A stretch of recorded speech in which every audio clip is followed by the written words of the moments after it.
Christmas यानी क्रिस्त जन्मोत्सव ईश्वर के प्रेम का त्योहार है। क्रिसमस ईश्वर के प्रेम का पर्व है। हम बाइबल में पढ़ते हैं कि ईश्वर प्रेम है। बाइबल हमें बताती है कि ईश्वर प्रेम है, और बाइबल के हर एक दूसरे पन्ने पर प्रत्यक्ष रूप से या परोक्ष रूप से यही संदेश बताया गया है, ईश्वर प्रेम है। और वो ईश्वर कहता है कि मैं तुम्हें प्रेम करता हूं, प्यार करता हूं। यह बाइबल की मुख्य शिक्षा है। ईश्वर कहता है कि मैं प्रेम हूं और मैं तुमको बहुत प्यार करता हूं। क्या एक स्त्री अपने दूध मुहे बच्चे को बुला सकती है तो भी मैं तुम्हें नहीं बुलाऊंगा? ईश्वर प्रेम है। यह बाइबल की केंद्रीय शिक्षा है। और ईश्वर के प्रेम के दो बड़े महान प्रमाण हैं। पहला प्रमाण है शब्द का देहधारी बनना, ईश्वर का मनुष्य बनना, यीशु का मानव इतिहास में आना।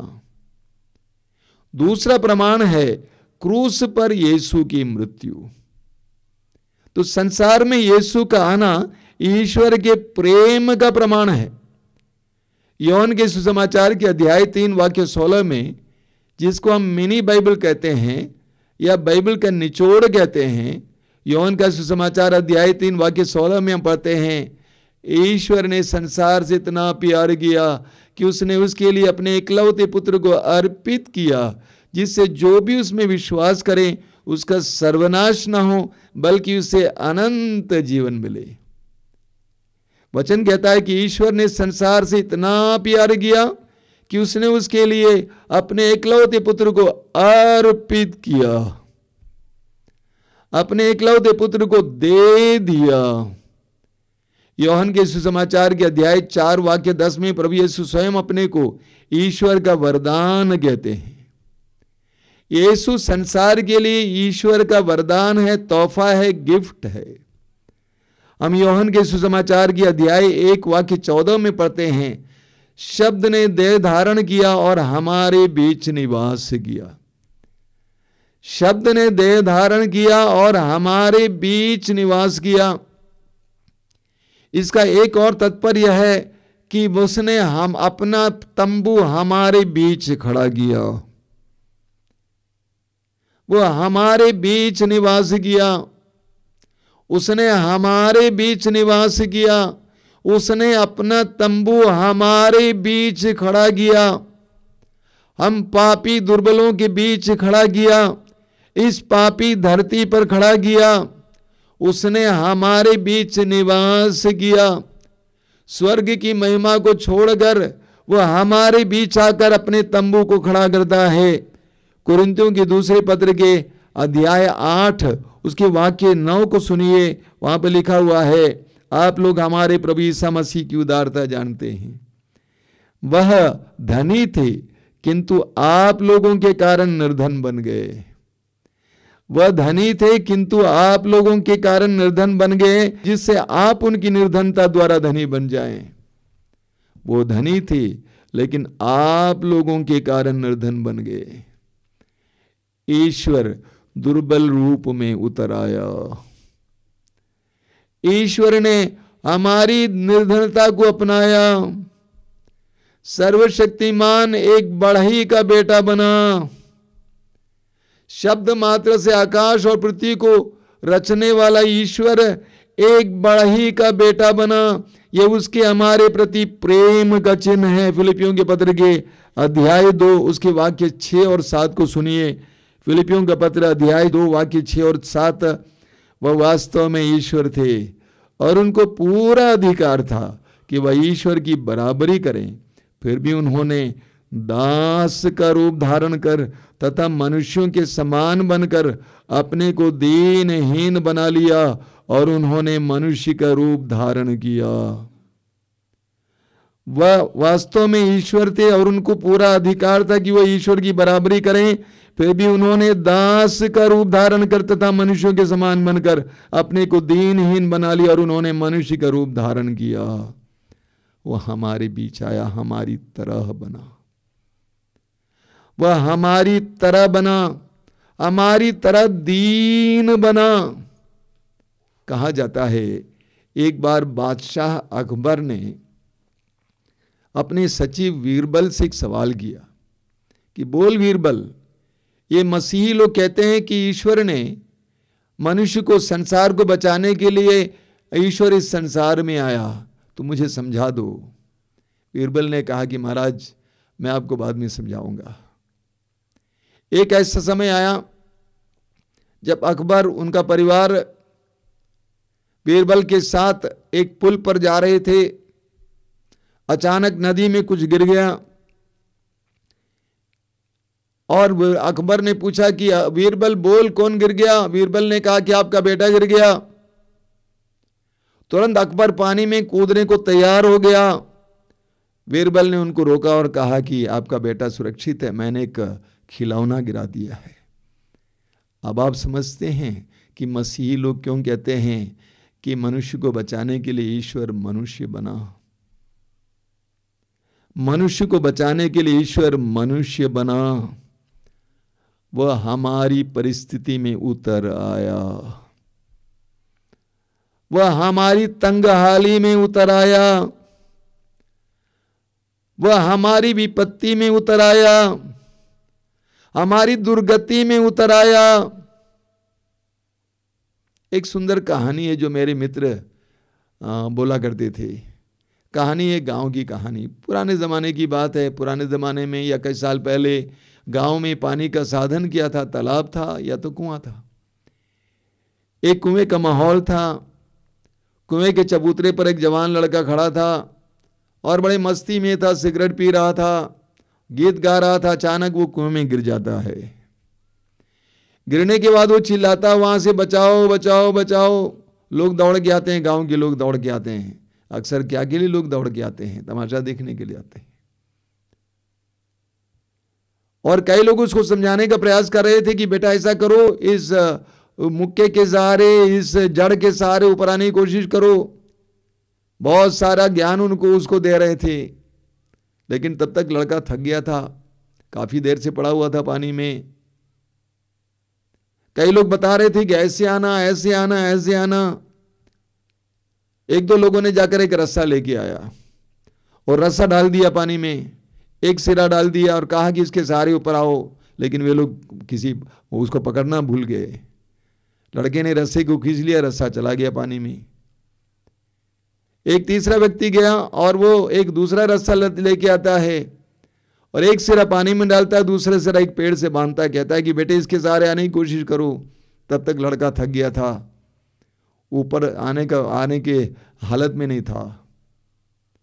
तब एक चौथा आदमी आता वहां पे, वह उस कुएं में कूद पड़ता है, उस लड़के को अपने कंधे पे बैठाता है, उस लड़के को अपने कंधे पे बैठाता है और उस रस्से के सहारे धीरे धीरे धीरे उसको बाहर ले आता है।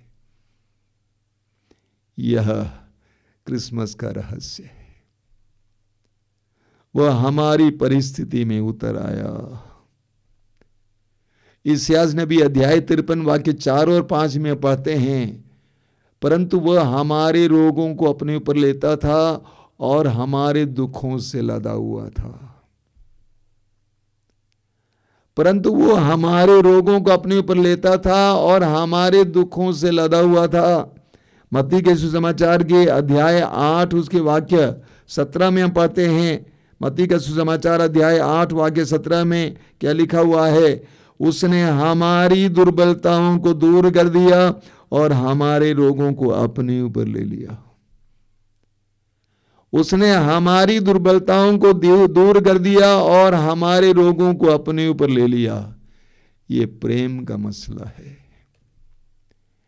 ये प्रेम का मसला है। इसलिए वो हमारे बीच उतर आता है।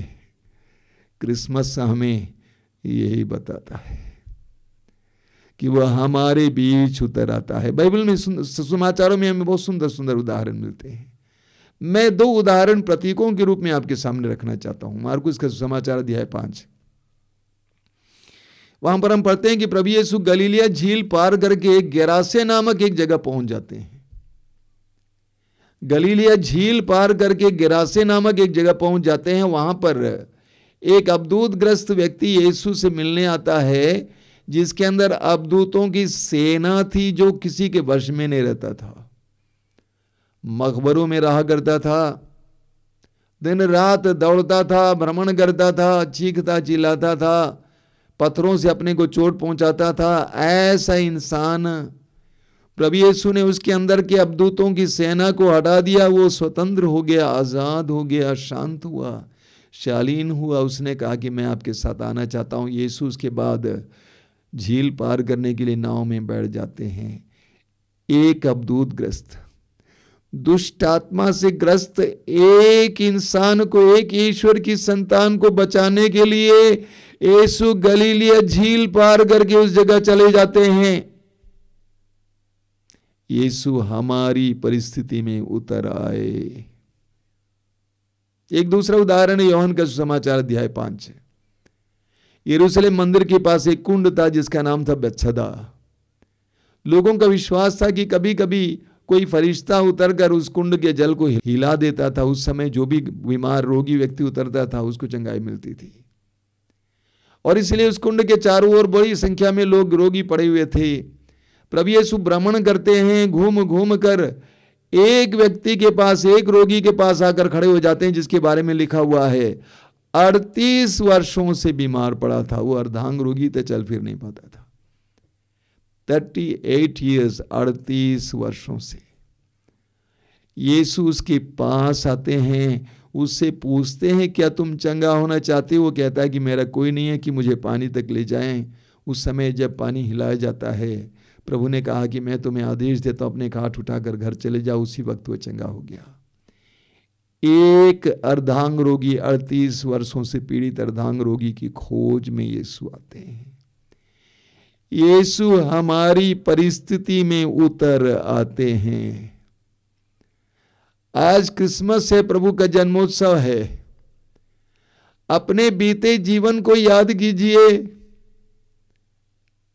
आज मैं आपको यही बताना चाहता हूं। अपने बीते जीवन के, अपने बीते दिनों को याद कीजिए, अपने अतीत को याद कीजिए कि कैसे प्रभु आपके जीवन में आए, कैसे प्रभु ने आपको उठाया। पिछले कई वर्षों से मैं सैकड़ों या हजारों लोगों को जानता हूं जिनकी कहानियां मेरे सामने हैं। नारकीय जीवन जी रहे थे, पशुतुल्य जीवन जी रहे थे, निराशा की जीवन जी रहे थे, लेकिन आज आनंद का जीवन जीते। बंधनों में पड़े हुए थे, कितने परिवार बर्बाद थे, लेकिन यीशु के आगमन से उनकी जिंदगियां बदल गई, परिवार बदल गए। उनके जीवन में क्रिसमस हुआ, उनकी परिस्थितियां बदल गई, वे बदल गए, उनका भविष्य बदल गया, उनकी तकदीर बदल गई, उनका भाग्य बदल गया। यिर्मयाह नबी अध्याय 29 वाक्य 13-14 में प्रभु कहते हैं, यदि तुम संपूर्ण हृदय से मुझे ढूंढोगे मैं तुम्हें मिल जाऊंगा और मैं आकर तुम्हारे भाग्य को पलट दूंगा। और प्रभु ने ऐसा ही किया है। आज हमें याद करना है, वो आए और उसने हमें धोया। वो आए और उसने हमें धोया, शुद्ध किया, पवित्र किया। जिस तरह एक मां अपने बेटे को, बच्चे को जो गंदगी में गिर गया था उठाती है, नहला धुलाती है, अच्छा कपड़ा पहनाती है, उसी तरह वो हमारी परिस्थिति में उतर आया, हमें धोया, हमें शुद्ध किया, हमें पवित्र किया। उसने आकर हमें बंधनों से मुक्त किया, विभिन्न प्रकार के बंधनों से, पाप के बंधन से, बुराई के बंधन से, अश्लीलता के बंधन से, नशे के बंधन से, क्रोध के बंधन से, दुष्ट आत्मा के बंधन से, विभिन्न प्रकार के बंधनों से आजाद किया। हम उस चिड़िया की तरह थे जो बंधन में पड़ा हुआ था, जिसको आजाद किया जाता है। जिस तरह स्तोत्रकार कहता है कि मैं जकड़ा हुआ था लेकिन प्रभु ने मुझे आजाद किया। हमें याद करना है आज उसने आकर हमारे बोझ को अपने कंधे पर उठाया। उसने आकर हमारे बोझ को अपने कंधे पर उठाया, हमारे परिवार की तंगी के बोझ को, पाप के बोझ को, निराशा के बोझ को, कर्ज के बोझ को, मुकदमे के बोझ को, रोग के बोझ को उसने अपने ऊपर उठाया और हमें विश्राम दिया। याद करने का आज उसने आकर हमारे आंसुओं को पोंछा, उसने आकर हमारे आंसुओं को पोंछा, हमें गले से लगाया और हमें अपनी सांत्वना से भर दिया। याद कीजिए, याद कीजिए, उसने आकर हमारे शोक को आनंद में बदल दिया। उसने आकर हमारे शोक को आनंद में बदल दिया, हमारे हृदय के चोटों को मिटाकर हमें मुस्कुराना सिखाया। याद कीजिए, याद कीजिए, उसने आकर हमें चंगा किया, शारीरिक रोग से, मानसिक रोग से, आध्यात्मिक रोग से हमें चंगा किया, हमें जीवन दिया और जीने के बार बार मौके दिए।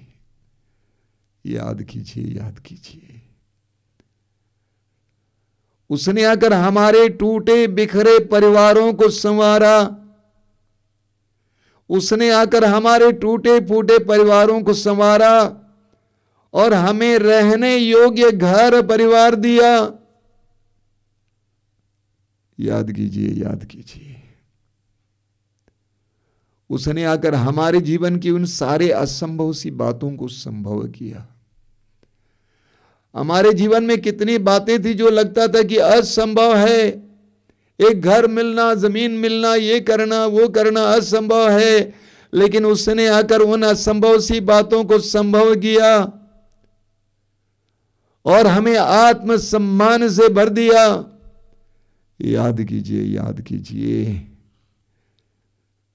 उसने आकर हमें ऊपर उठाया, उसने आकर हमें ऊपर उठाया, हमें सम्मानित किया। जिस तरह सामुएल के पहले ग्रंथ की अध्याय 2 उसके वाक्य 8 में लिखा हुआ है, कूड़े पर बैठे हुए कंगाल को ऊपर उठाया और रईसों की संगति में बैठाया। हम कहां थे और प्रभु ने हमें कहां बैठाया। याद कीजिए मेरे भाई और बहनों, जरा याद कीजिए, उसने आपके जीवन में क्या क्या नहीं किया, उसने आपके जीवन में क्या क्या नहीं किया। उसके प्रेम को पहचानिए, धन्यवाद दीजिए, उसके महान कार्यों को याद कीजिए, उसके चमत्कार और चिन्हों को याद कीजिए और उसे धन्यवाद दीजिए। इस साल का क्रिसमस हमारे लिए धन्यवाद का पर्व बने। इस साल का क्रिसमस हमारे लिए धन्यवाद का पर्व बने। एक एक बात के लिए धन्यवाद दीजिए, एक धन्यवाद का त्योहार बनाइए। प्रभु यीशु के जन्म के इस महान पर्व का सामर्थ्य और उसकी कामनाएं देना चाहता हूं। आइए हम प्रार्थना करें। आंखें बंद कीजिए। प्रभु धन्यवाद देते हैं आज की सुंदर दिन के लिए, तेरे पवित्र वचनों के लिए धन्यवाद देते हैं। इस संसार में तेरे आगमन के लिए धन्यवाद देते हैं यीशु, धन्यवाद देते हैं। हमारे पास शब्द नहीं है यीशु, शब्द नहीं है कि हम तुझे धन्यवाद दें। हमारे व्यक्तिगत जीवन में क्रिसमस लाने के लिए धन्यवाद देते हैं। हमारे व्यक्तिगत जीवन में उस क्रिसमस का तारा उदय होने के लिए धन्यवाद होने देने के लिए धन्यवाद देते हैं। हमारे परिवारों में क्रिसमस लाने के लिए धन्यवाद देते हैं। हमारे जीवन में आने के लिए और हमारे जीवन को पूरी तरह से परिवर्तित करने के लिए धन्यवाद देते हैं। तूने कहा मैं संसार की ज्योति हूं, जो मेरा अनुसरण करता हुआ कभी अंधकार में भटकता नहीं रहेगा। हाँ प्रभु, हमने महसूस किया है कि तूने हमें अंधकार से प्रकाश में लाया। धन्यवाद यीशु, धन्यवाद। आज का त्योहार हमारे लिए धन्यवाद का त्योहार बने, क्योंकि तेरे आने से हमारे जीवन में क्या परिवर्तन आ गया, कितने बदलाहट आ गई है। सब कुछ बदल गया, हम बदल गए, हमारी परिस्थितियां बदल गई, सब कुछ बदल गया। प्रभु धन्यवाद, धन्यवाद, धन्यवाद। हमारे हृदयों को धन्यवाद से भरिए, हमारे हृदयों को धन्यवाद से भरिए यीशु, धन्यवाद से भरिए। धन्यवाद यीशु, धन्यवाद। तेरी स्तुति, तेरी आराधना, तेरी महिमा।